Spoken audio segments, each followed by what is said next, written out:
नागरी प्रचारिणी सभा देवरिया हिंदी साहित्य संपदा को 100 से अधिक वर्षों से सहेजता आ रहा है।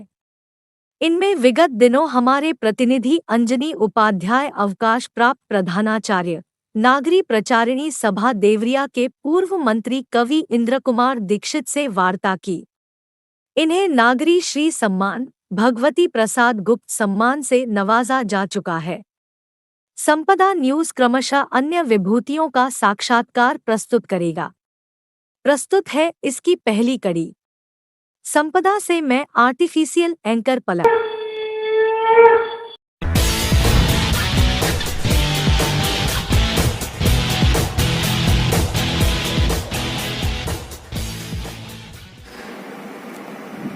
हमारे बीच श्री इंद्र कुमार दीक्षित जी हैं।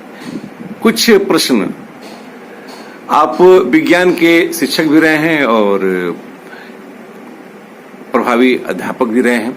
सर, मुझे ये आपसे जानना पड़ेगा कि विज्ञान के शिक्षक होने के साथ साहित्य में रुचि अभी कैसे आई?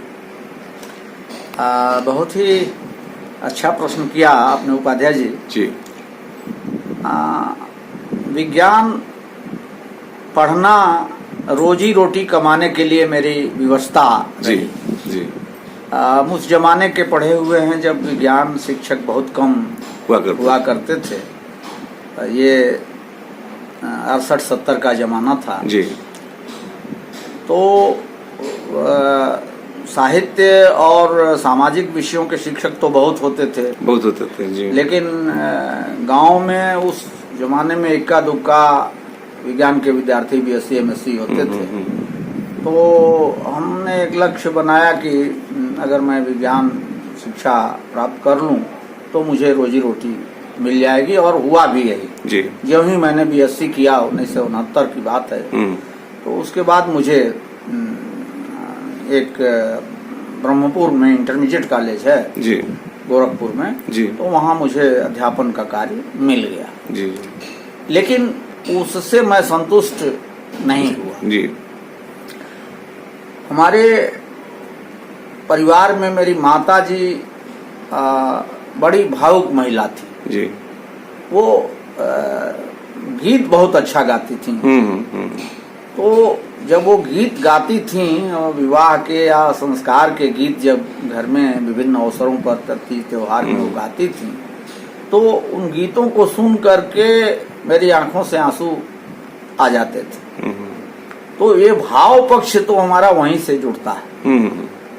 और बाद में मेरी एक भाभी जो बनारस शादी हुई थी, तो वो उस जमाने में उन्होंने BA पास किया था, तो कुछ दिनों के लिए वो आई थी गांव। तो पढ़ने का उनका उपन्यास पढ़ने का और उनका चस्का था साहित्य पढ़ने का। तो मैं कक्षा 9 का विद्यार्थी रहा उन दिनों। तो वो मुझसे प्रेरित करती थी कि आप अपने विद्यालय से ये पुस्तकें ले आओ, लाइब्रेरी से इशू करा कर, और मैं पढ़ूंगी इसलिए कि मेरा समय नहीं कटता। तो मैं उनके लिए अपने विद्यालय के पुस्तकालय से, इंटर कॉलेज पोकुंदू में पढ़ता था, तो पुस्तकें लाने लगा इशू करा करके लाइब्रेरियन से हर हफ्ते करीब एक उपन्यास या कोई कविता की पुस्तक ऐसे। और उन्हीं पुस्तकों को पढ़ने में मुझे भी पुस्तक पढ़ने का चस्का लग गया।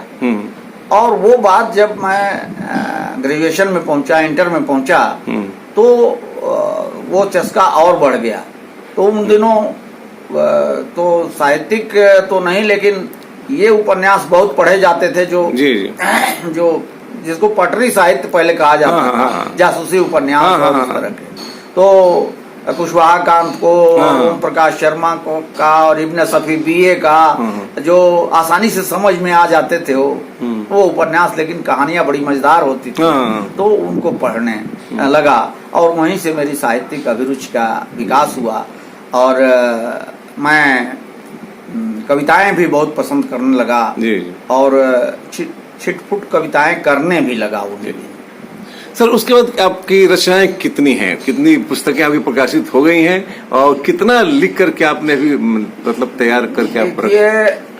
अब जब तक मैं प्रधानाचार्य था जी, तब तक तो इतना दायित्व था, पद का दायित्व था कि मैं साहित्य में कुछ करने की दिशा में कुछ नहीं कर पाया, समझिए समय नहीं मिलता था, बहुत व्यस्तता का वो जो है समय कुछ होता है। लेकिन मैं लिखता पढ़ता जरूर था।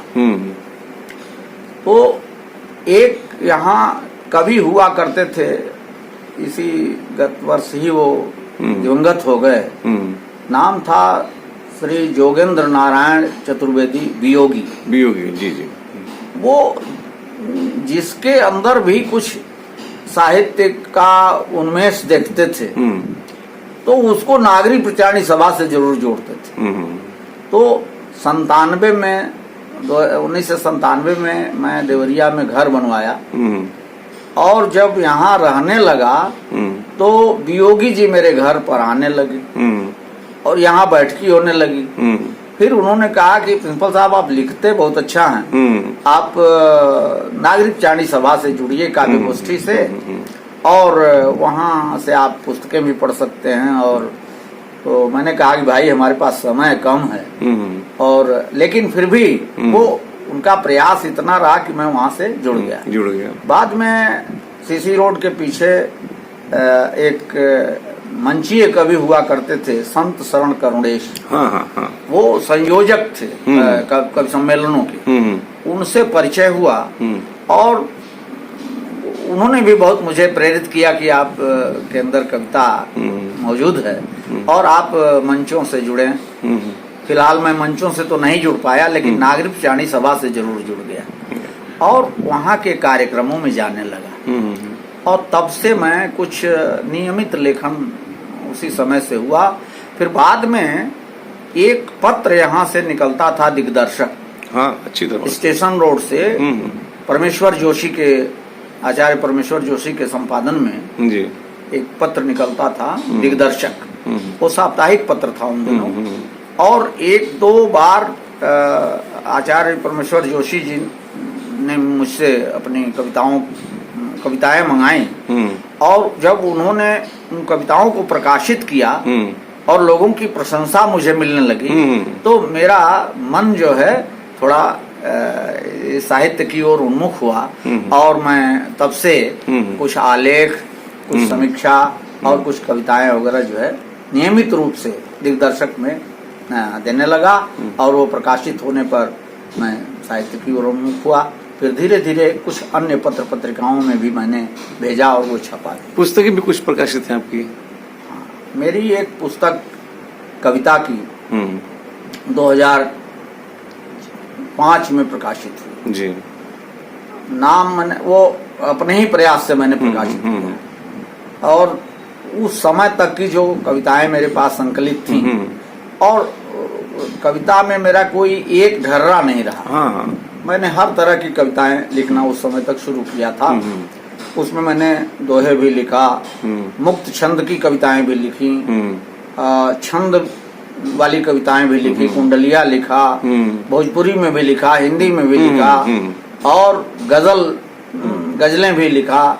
मैंने विविध तरह की कविताएं और वो मेरे मन में ये था कि कुछ ऐसा नाम रखा जाए कि इसमें मेरा भी नाम आ जाए और कविता के जो विविध आयाम हैं, विविध रंग हैं, वो भी आ जाए। तो सोचते सोचते मैंने उस पुस्तक का नाम रखा सपनों के इंद्रधनुष। बहुत बढ़िया। जिसमें मेरा नाम भी कहीं न कहीं है और कविताओं के जो विविध रंग हैं वो भी हैं। तो वो पुस्तक जो है 2005 में प्रकाशित हुई और उस पुस्तक को लोगों ने इतना पसंद किया कि अगले ही वर्ष नागरिक प्रचारणी सभा ने मुझे उस पुस्तक के ऊपर एक अपने इनका जो सम्मान मिलता, नागरिक प्रचारणी सभा 3 सम्मान देती है प्रतिवर्ष। एक जो हिंदीतर प्रदेश के जो विद्वान होते हैं तो उनको नागरी रत्न से विभूषित करती है। प्रदेश स्तर पर जो विद्वान होते हैं उनको नागरी भूषण से विभूषित करती है। और तीसरा जो स्थानीय कवि या साहित्यकार होते हैं उनको नागरी श्री सम्मान प्रदान करती है। तो सपनों के इंद्रधनुष पर मुझे नागरी श्री सम्मान नागरिक प्रचारणी सभा देवरिया से। उस समय नागरिक प्रचारणी सभा का मैं सदस्य नहीं था जी। लेकिन उन लोगों ने मेरी प्रतिभा का, मेरी काव्य प्रतिभा का सम्मान करके वो सम्मान दिया। और वो सम्मान इसलिए भी उल्लेखनीय है कि उस जब मुझे नागरिक श्री से सम्मानित किया गया उसी वर्ष बहुत बड़े आलोचक और साहित्यकार आचार्य डॉक्टर रामचंद्र तिवारी गोरखपुर विश्वविद्यालय के हिंदी विभाग के वो आचार्य रह चुके थे, उनको नागरिक रत्न दिया गया था और नागरिक भूषण मुंबई के एक प्रसिद्ध कवि आलोक भट्टाचार्य को दिया गया था और मुझे नागरिक श्री मिला 2006 में। और यह सम्मान प्रसिद्ध गजलकार और उस आईएएस उस समय डीएम थे गोरखपुर के हरिओम, डॉक्टर हरिओम कथाकार भी हैं और गजलकार बहुत अच्छे हैं, तो उनके हाथों ये पुरस्कार वो मुख्य अतिथि थे, हम लोगों को ये सम्मान मिला, मुझे मिला। सर, नागरिक प्रचारणी सभा से आप जुड़े रहे हैं जी, तो उसकी कुछ उपलब्धियां बताएं कि जैसे आपके कार्यकाल की हो या बात की हो या पहले की जो भी। जी, बहुत अच्छा आपने प्रश्न किया। और ये नागरिक प्रचारणी सभा को एक साहित्यकार करीब 30-32 साल पहले वो यहाँ के अध्यक्ष थे और वास्तव में वो सभा के शुभचिंतक या कहिए कि एक सुपुत्र थे वो पंडित हर्षधर द्विवेदी। हाँ, पंडित हर्षधर द्विवेदी बहुत अच्छे वक्ता, बहुत अच्छे साहित्यकार और पत्रकार भी थे। बिल्कुल बिल्कुल। तो वो काफी समय तक नागरिक प्रचारणी सभा की अध्यक्षता किए थे और वो सभा को अपनी माँ कहा करते थे। इस बात से मैं बहुत मुतासिर था, बहुत प्रभावित था कि एक यह सभा कैसी है कि इसको उन्होंने माँ कहा था। तो मैं तो बहुत बाद में जुड़ा, 1998-99 में वियोगी जी के माध्यम से मैं कवि गोष्ठियों में जाने लगा था, लेकिन सदस्य बना 2005 में। 2005 में यहाँ से देवरिया से एक पत्रिका निकाला करते थे, नाथमणि की त्रिपाठी की पत्रिका हिंदी जगत की पत्रिकाओं में, लघु पत्रिकाओं में एक सम्मानजनक स्थान इसका रहा। उनसे मेरा परिचय हुआ, उन्होंने मुझे नागरिक प्रचारणी सभा का सदस्य बना करके सभा को स्थायी रूप से जोड़ लिया, सभा से आजीवन सदस्य बनाए और तब से मैं नागरिक प्रचारणी सभा के आयोजनों में नियमित रूप से भाग लेने लगा। उस समय इसके अध्यक्ष हुआ करते थे प्रसिद्ध समाज सेवी रामा बाबू और मंत्री हुआ करते थे, पत्रकार भी थे और बीआरडी पीजी कॉलेज में वो प्रोफेसर थे राजनीति विज्ञान के, सुधाकर मणि त्रिपाठी। अच्छा। तो उनके समय में मैं नागरिक प्रचारणी सभा से जुड़ा और अगले ही साल उन्होंने मुझे संयुक्त मंत्री पद का दायित्व दे दिया मेरी साहित्यिक प्रतिभा को देखते हुए और मैं सभा के लगभग सभी आयोजनों में भाग लिया। तो मेरे सामने जो है बड़े बड़े विद्वान सभा में आते थे। 2008 में ये समझिए कि केदारनाथ सिंह जी, केदारनाथ सिंह जो नई कविता के जो है बड़े महत्वपूर्ण हस्ताक्षर। जी जी जी। तो और वो उनकी कविताएं देश और विदेश में भी। तो केदारनाथ सिंह जी आए, उन्होंने कविता पाठ किया।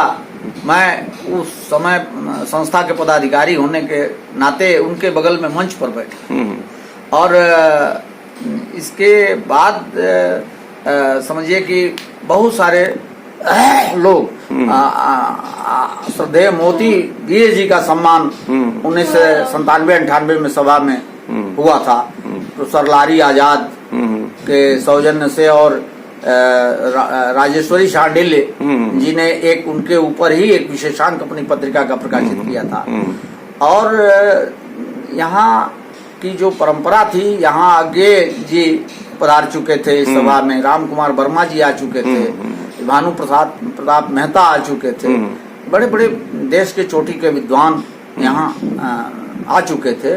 तो मुझे लगता था कि हम सभा की सेवा करके सभा में अपने सभा से अपने को जोड़ करके हम धन्य महसूस करते थे और विभिन्न अवसरों पर कविता पाठ और वहाँ संचालन करना मंच का और विद्वानों का आदर सम्मान करना हम वहाँ से ही एक तरह से सीखे।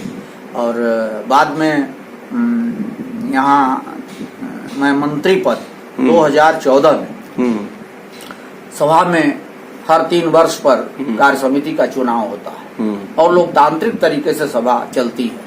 तो 2014 में मैं मंत्री पद पर चुना गया और उस समय सभा की जो भौतिक अवस्था थी, यानी बिल्डिंग की, भवन का जो उसका स्वरूप था, वो बहुत जर्जर अवस्था में, यानी कुछ पोर्शन, कुछ भाग उसके गिरने के कगार पर थे।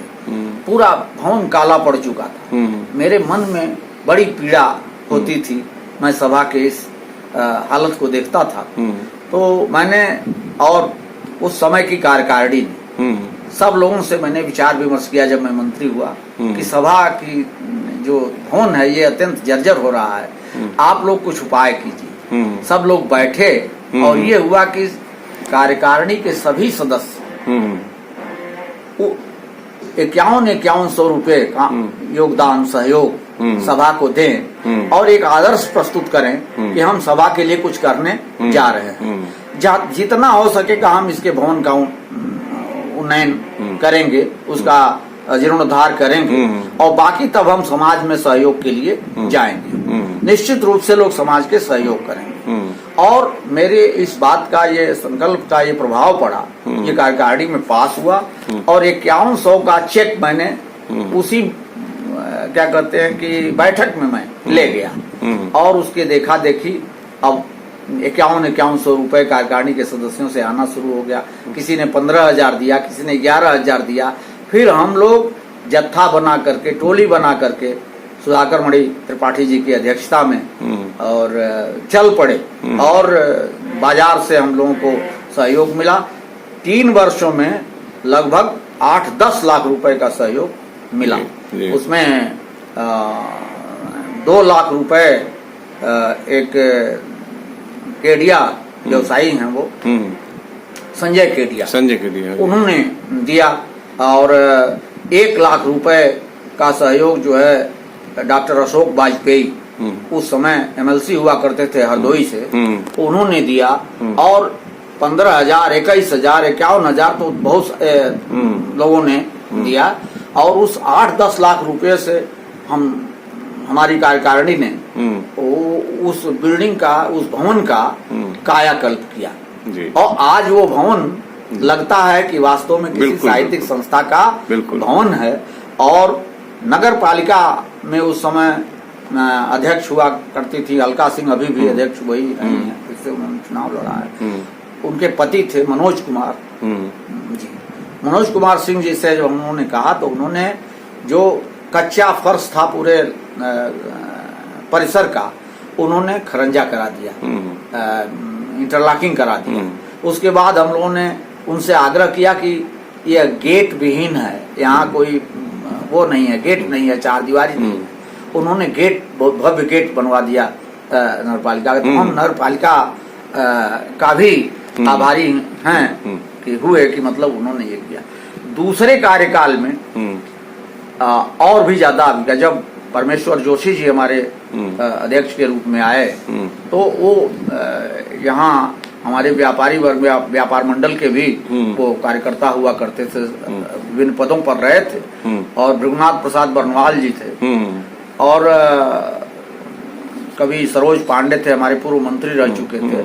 बहुत सारे लोगों ने जो है इसमें जुड़ करके और कार्य किया और आज जो और उसके नियमित कार्यक्रम चलते रहे। नागरिक चारणी सभा में आज भी 5 तो समारोह पूर्वक कार्यक्रम होते हैं। किसी जमाने में एक कार्यक्रम समारोह पूर्वक होता था। तुलसी जयंती मनाई जाती थी 2 दिन की। तो तुलसी जयंती के साथ साथ अब हमारे पूर्व अध्यक्ष जो थे सुधाकर मणि त्रिपाठी जी, अब वो इस दुनिया में नहीं है, लेकिन उनके जो कर्तृत्व है उसको स्मरण मैं बहुत ही सम्मान पूर्वक कर रहा हूँ कि उन्होंने इन सम्मानों का श्रीगणेश उन्होंने किया अपने समय में 2003-04 में, जो आज 3 सम्मानों का जिक्र मैंने किया। और उन्होंने हिंदी दिवस को बहुत ही समारोह पूर्वक मनाना शुरू किया। हिंदी दिवस पर ही उन्होंने 3 सम्मान देना शुरू किया, नागरी रत्न, नागरी भूषण और नागरी श्री। और जो पत्र पत्रिकाओं में भी नागरिक चाड़ी के लिए प्रचार प्रसार उन्होंने उसका बीड़ा उठाया। और वह जो है उसके बाद फिर गांधी जयंती वो मनाया करते, समारोह पूर्वक मनाया जाता, जिसमें एक गांधीवादी को, देश में से किसी गांधी जी के विचारधारा को समझिए विद्वान व्यक्ति को बुला करके उसको सम्मानित किया जाता है। गांधी जयंती मनाई जाती है समारोह पूर्वक। और उसके बाद जब मैं मंत्री हुआ तो मैं कविता के क्षेत्र में एक नाम जो परंपरा और आधुनिकता का सेतु कहा जाता है, निराला, पंडित सूर्यकांत त्रिपाठी निराला। जी जी। तो हमने ये प्रस्ताव किया कि निराला जयंती जो है मनाई जानी चाहिए सब। तो एक शफीक जमा साहब थे, उन्होंने कहा कि आप मनाइए, मैं सहयोग करूंगा। पर नागरिक चाड़ी के कोष में हमेशा पैसे का अभाव रहता था, हम लोग चंदे से ही काम होता था, एकत्रित करके कार्य करते थे। तो शफीक जमा साहब ने 2015 में ये शुरू किया उन्होंने, और 2015 से लगातार हम निराला जयंती मनाते आ रहे हैं। हमारे कवि गोष्ठियों में द्वितीय शनिवार को, हर महीने के द्वितीय शनिवार को नागरिक काव्य गोष्ठी भी होती है, जिसमें अगल बगल के जनपदों से लेकर के अपने जनपद के जो है कवि आते हैं और अपनी कविता पाठ करते हैं। और ये नियमित कार्यक्रम 20 वर्षों से चल रहा है। पहले जोगेंद्र नारायण वियोगी इसका संचालन करते थे, बाद में मैं जो है जब मंत्री हुआ तो मैं करने लगा। और वो गोष्ठी इतनी एक तरह से लोकप्रिय हो गई कि आज उसमें 20-25 कवि जो है हर गोष्ठी में जुटते हैं। तो उन कवियों को निराला जयंती के अवसर पर सबको सम्मानित किया जाता है। हम दैनंदिनी देते हैं, कलम देते हैं और उत्तरी प्रदान करके फूल माला से उनका सम्मान किया जाता है। कवि बड़े प्रसन्न होते हैं। उनको कुछ हम रुपया पैसा तो नहीं दे पाते, धन नहीं दे पाते, लेकिन ये सम्मान करके हम उनका सम्मान करते हैं, ये वस्तुएं भेंट करके। और वो कार्यक्रम भी बहुत लोकप्रिय है। इसमें बड़े बड़े विद्वान उस अवसर पर आते हैं और निराला जी के को याद करते हुए हम अपने कवियों का सम्मान करते हैं। इसके बाद एक विश्व हिंदी दिवस, ये 10 जनवरी को विश्व हिंदी दिवस का हम लोगों ने सूत्रपात 1915 से ही किया। और इस अवसर पर हमने एक विदेशी विद्वान को, जो मतलब भारत से बाहर वो अगर हिंदी का प्रचार प्रसार कर रहे हैं, तो हम लोगों ने निर्णय लिया कि वो जब यहाँ आते हैं भारत में तो उनसे संपर्क किया जाए और उनको बुलाया जाए। तो उस क्रम में हम उनको विश्व नागरिक रत्न से सम्मानित करते हैं इस अवसर पर 10 जनवरी, हर साल 10 जनवरी को। और इस क्रम में हमने सर्वप्रथम कनाडा के शरण घई जी को बुलाया। उस समय सभा के 100 वर्ष पूरे हो रहे थे। शताब्दी समारोह हम लोग मनाने के क्रम में सन 2015 में हमने जनवरी में 10 जनवरी को बुलाया शरण घई को, और प्रोफेसर विश्वनाथ प्रसाद तिवारी, जिनको अभी पद्मश्री अवार्ड हुआ है, वो उन दिनों साहित्य अकादमी के अध्यक्ष हुआ करते थे। तो उन्हीं के हाथों, वही हमारे मुख्य अतिथि थे उस समय, और उनके हाथों हमने शताब्दी समारोह की शुरुआत किया और प्रोफेसर शरण घई को विश्व नागरिक रत्न, पहला विश्व नागरिक रत्न सम्मान दिया गया। और तब से दूसरे साल तो फिर आयोजन नहीं हो पाया, कोई विद्वान हमें नहीं मिल पाया। 2017 में मॉरिशस से प्रोफेसर रामदेव धुरंधर, उनको बुलाया गया। वो बहुत बड़े कथाकार हैं, विश्व के 100 कथाकारों में आज उनका नाम है।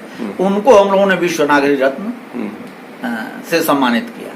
उसके बाद इंग्लैंड में बसे हुए भारतीय मूल के ही हैं वो, देखिए हम नाम नहीं याद कर पा रहे हैं, नागरिक रत्न से सम्मानित किया गया। उसके बाद फिर प्रोफेसर गिरीश्वर मिश्र, जो महात्मा गांधी अंतर्राष्ट्रीय महात्मा गांधी हिंदी विश्वविद्यालय वर्धा के कुलपति को विश्व नागरिक रत्न से सम्मानित किया। और इस बीच में कोरोना काल में हम नहीं सम्मानित करते, इस वर्ष श्रीलंका से एक कौशल्या जी को बुला करके और उन्होंने विश्व नागरिक रत्न से सम्मानित किया।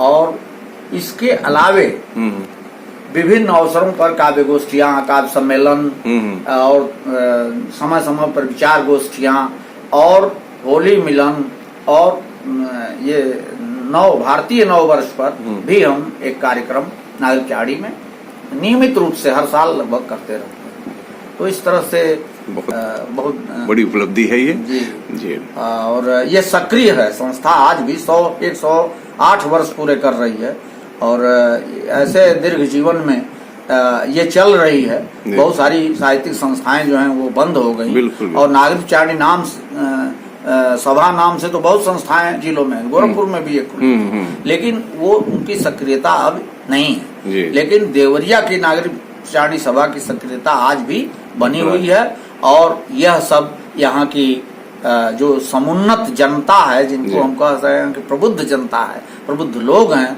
देवरिया, बरहज, भाटपार और लार और सलेमपुर और जो भी यहाँ के नागरिक गण हैं, प्रबुद्ध नागरिक गण, उनके सहयोग से ये संस्था अभी भी अपने को सम्मानित रूप में स्थान बनाए हुए हैं। तो ये मैं नागरिक चाड़ी सभा के बहुत संक्षेप में ही बिल्कुल सर, बहुत बहुत धन्यवाद। संपदा के लिए आपने बड़ा बहुमूल्य समय दिया। हमें ऐसा लग रहा है कि अभी हम अधूरे हैं, इसलिए इसकी एक कड़ी और किसी दिन आपके पास आएंगे और आपके संस्मरणों को पुनः सजो करके एक कड़ी और तैयार करेंगे, क्योंकि अभी बहुत कुछ बाकी है आपसे जानना सुनना।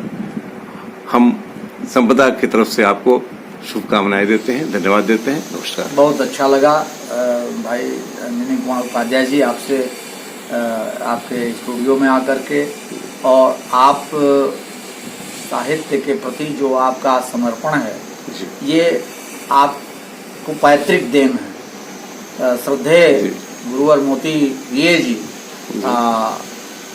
जिनका नाम वो देवरिया के तो अपने है ही हैं, लेकिन इनका नाम भोजपुरी हम लोगों की जो मातृभाषा है, इसको आज